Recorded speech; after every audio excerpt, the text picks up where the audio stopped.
So to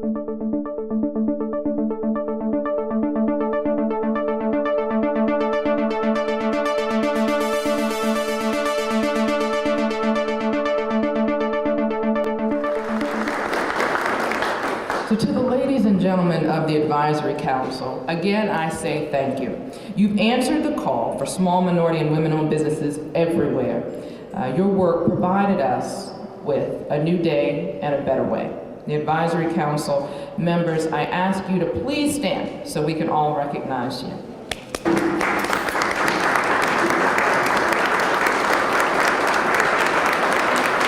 Thank you. Now, you've taken time away from your businesses, from your families, and other commitments in order to work for the greater good. The city of Baltimore is a beneficiary of your efforts, and years from now, we will look back at this moment as a pivotal time in our history. In July, I stood here with the Advisory Council and asked them to think outside of the box. As Bob said, I said, go big or go home. I challenged the group to rethink the strategies and solutions of the past and develop bold new recommendations to address the fundamental structural impediments in the city's MBE and WBE program.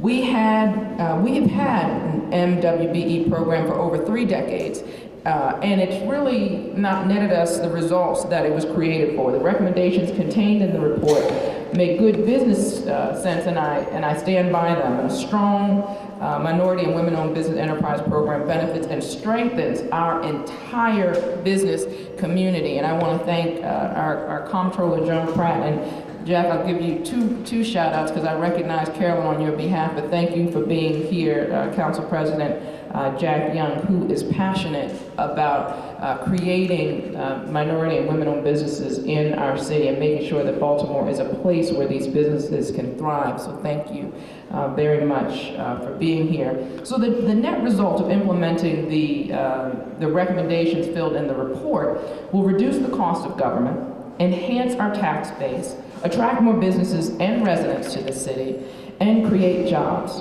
which will help us continue to reduce unemployment.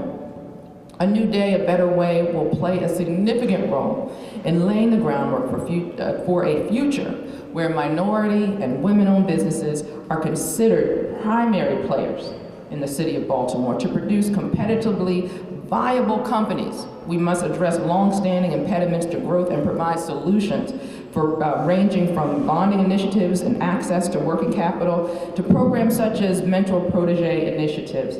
These are the creative, out-of-the-box ideas that I was looking for when we put this council together. We have to be intentional about our positioning, in positioning our businesses for the future. It's so very important to understand that we must have a significant presence at the table today in order for minority and women businesses to compete in the global marketplace in the future.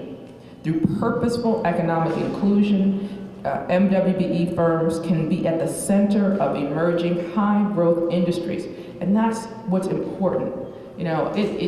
Inclusion is important, but it's also important to focus on these high-growth areas where we're not talking about, getting a cut of a limited pie, but working on creating endless possibilities for growth. I like that.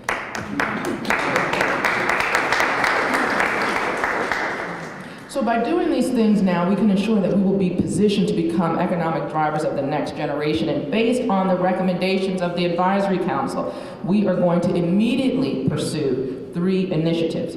Our initial steps will be creating task force to developing the following pilot program. First, the Green, Healthy, and Sustainable Homes Project. Working with HABC, and I want to thank our Commissioner, Paul Graziano, for being here with us today. So working with HABC, we've already identified 5,000 shovel-ready home renovation and weatherization projects. Special recruitment efforts will be undertaken to ensure that MWBE firms are included in the weatherization training and certification programs, so they can be included on the approved contractor list for residents to hire for this work. Second, the Urban Solar Initiative pilot program. We are immediately establishing a work group that will undertake a feasibility study and develop a pilot project action plan utilizing the best public-private partnership models for fully financing and promoting large-scale installation of solar panels. In some communities, installation of rooftops or ground-level solar panels could reduce electric utility costs for residents and businesses by 40 to 50%. And I'll take that, without raising taxes or adversely affecting the quality of life in our city. And third, the formation of an innovation cluster or technology initiative.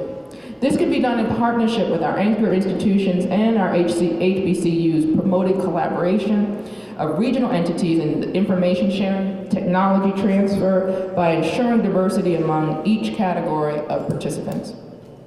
I'm so proud that I said this was not about getting a new report, a glossy report, which is pretty. I'm not going to take anything away from you. But I said in order for this to be meaningful, we had to have things that we could undertake immediately and show a difference. So those are just 3 of the recommendations put forth by the Advisory Council.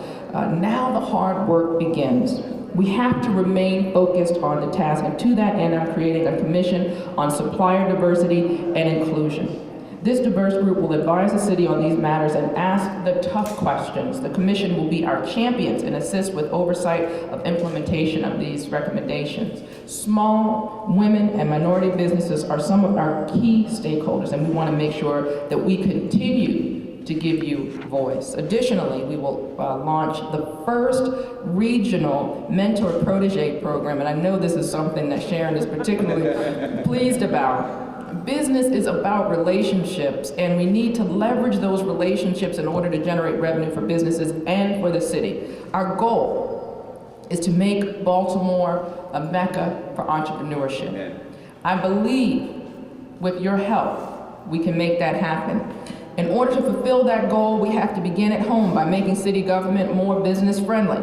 We have to attract businesses from outside of Baltimore, and we want to focus on retaining and growing the loyal business owners that we have right here in our midst.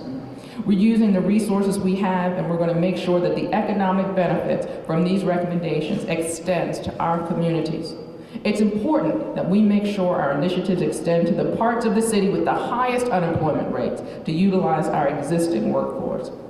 We rise and fall all together.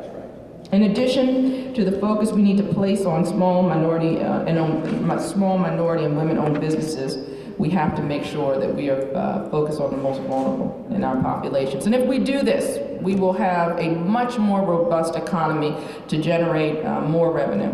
We will strengthen our tax base and support our efforts to grow Baltimore by 10,000 families over the next 10 years.